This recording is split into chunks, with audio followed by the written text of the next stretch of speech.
Hello student, स्वागत है आपका एक और नए वीडियो में। आज हम एक बहुत ही पॉपुलर क्वेश्चन स्टडी करने वाले हैं जो कि है twelfth night as a festive and romantic comedy. ये क्वेश्चन बीए ऑनर्स और बहुत सारे एग्जाम्स में पूछा जाता है।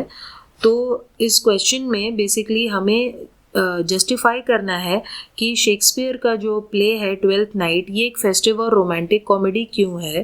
तो चलिए इसके आंसर की शुरुआत करते हैं। Shakespeare's festive comedies have been identified as plays in which the form and spirit of contemporary popular holidays are evident.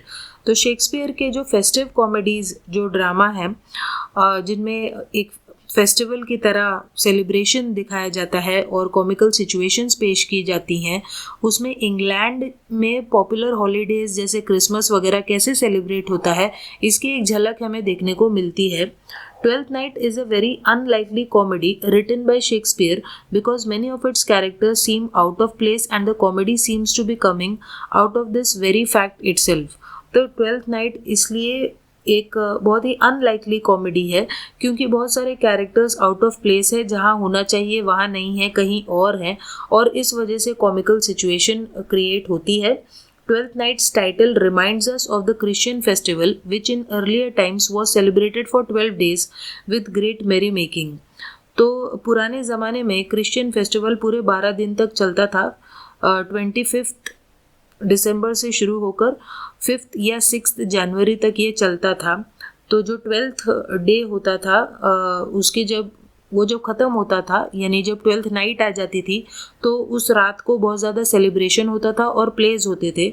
तो शेक्सपियर का जो ये प्ले है वो क्रिसमस ख़त्म होने वाली रात को यानी ट्वेल्थ नाइट को बहुत बार दिखाया गया ऑडियंस को, और इसीलिए इस प्ले का नाम ही पड़ गया ट्वेल्थ नाइट। तो अब देखिए आगे क्या बताया।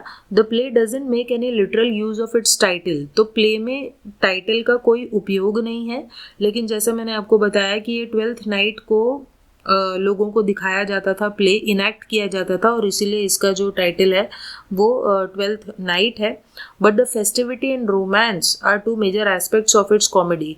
लेकिन ऑब्वियसली जो फेस्टिविटी है, त्योहार है, और रोमांस है, वो इस कॉमेडी के दो मेजर एस्पेक्ट्स है। The play becomes a festive comedy through its comic subplot which depends upon the comic behavior of characters. तो ये festive comedy इसलिए भी बन जाता है क्योंकि इस play के जो कैरेक्टर्स हैं वो बहुत ही ज़्यादा कॉमिकल बिहेवियर करते हैं। Sir Toby and sir Andrew have self mocking behaviours. तो सर टोबी, सर एंड्रयू ये बहुत ही मजाकिया कैरेक्टर्स होते हैं, एक दूसरे का मजाक उड़ाते रहते हैं, अपना खुद का मजाक उड़ाते हैं, और ख़ास तौर पे ये सीरियसनेस का मजाक उड़ाते हैं। They make fun of seriousness. They along with Maria and Feste make a fool out of self deceiving Malvolio. तो मालवोलियो जो कैरेक्टर है उसका ये लोग सबसे ज़्यादा मजाक उड़ाते हैं मारिया और फेस्ट के साथ मिलकर। Every time they fight between themselves, in the end one of them says that let's have a drink. तो जब भी ये लोग एक दूसरे के साथ लड़ाई करते हैं, उनमें से एक कहता है कि चलो हम लोग कुछ शराब वगैरह पी लेते हैं। The attitude towards life is of a careless celebration. तो उनका जो एटीट्यूड है ज़िंदगी को लेकर वो बहुत ही ज़्यादा केयरलेस है, और वो बस हमेशा एक सेलिब्रेटरी मोड में रहते हैं। They take revenge against Malvolio because he restricts their festive mode.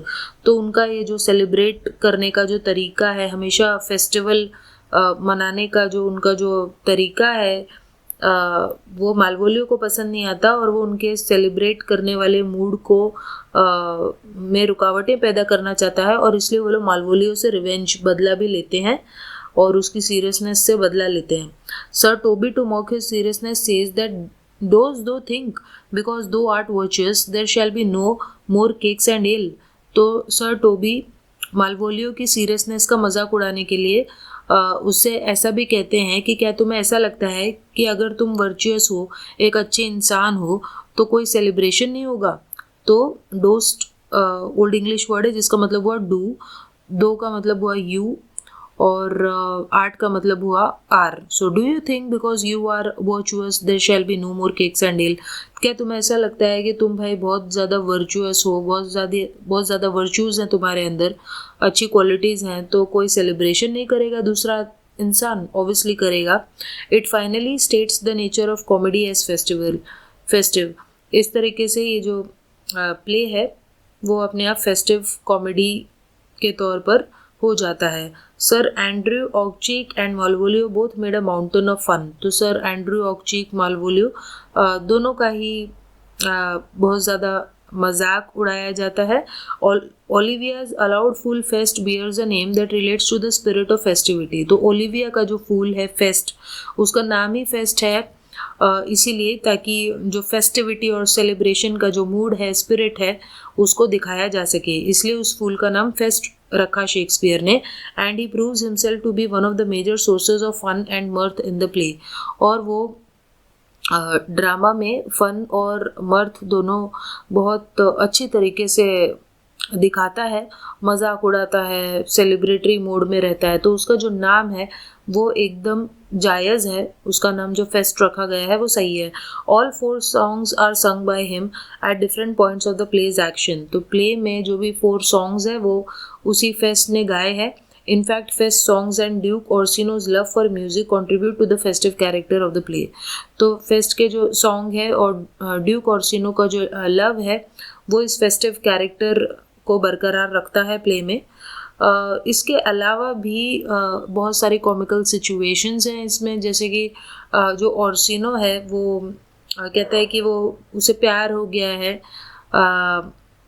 लेकिन एक्चुअली वो बस एलिजाबेथन टाइम में जो कोर्टशिप वगैरह करते थे लोग, उसी चीज़ को वो बरकरार रख रहा है, कोर्टशिप कर रहा होता है वो, जबकि एक्चुअली में उसे सचमुच प्यार है भी या नहीं इसके बारे में वो कंफ्यूज्ड होता है। तो वही चीज़ यहाँ पे लिखी हुई है, the whole play revolves around its result in such a way that it also tells us about the conventions of Elizabethan age and its comic pretension which Shakespeare has captured। तो Elizabethan age में जो कुछ भी होता था उस चीज़ को बहुत बखूबी से शेक्सपियर ने कैप्चर किया है। Orsino from the very beginning foolishly idealises Olivia. तो ऑर्सिनो जो है वो ओलिविया को आइडियलाइज करता है और वो सोचता है कि यही सही है, मैं एक प्रिंस हूँ, वो एक प्रिंसेस है, तो मुझे उसकी कोर्टशिप करनी चाहिए और मुझे उसे पसंद करना चाहिए। लेकिन एक्चुअली में वो उसे पसंद करता भी है या नहीं ये उसे नहीं पता।